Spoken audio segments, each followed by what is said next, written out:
Today వేదాల గురించి మనం నేర్చుకుందాం. ఓకేనా? వేదాలు 4: ఋగ్వేదము, సామవేదము, యజుర్వేదము, అథర్వణ వేదము. ఓకేనా? First number 1 ఋగ్వేదము. ప్రతి దాంట్లో కూడా కొన్ని బ్రాహ్మణాలు ఉన్నాయి. వాటి గురించి ఇప్పుడు మనం తెలుసుకుందాం. ఋగ్వేదంలో కౌశక్తి బ్రాహ్మణం, ఐతరేయ బ్రాహ్మణం, శాంఖ్యాన బ్రాహ్మణం అనేటివి ఉన్నాయి. ఓకేనా? నెక్స్ట్ సామవేదము.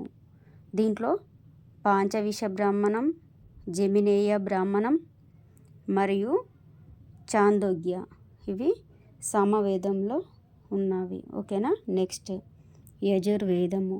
దీంట్లో తైత్రేయ బ్రాహ్మణం, నెక్స్ట్ శతాపథ బ్రాహ్మణం. ఓకేనా? నెక్స్ట్ అథర్వణ వేదము. దీంట్లో గోపద బ్రాహ్మణము ఉంది. ఓకేనా?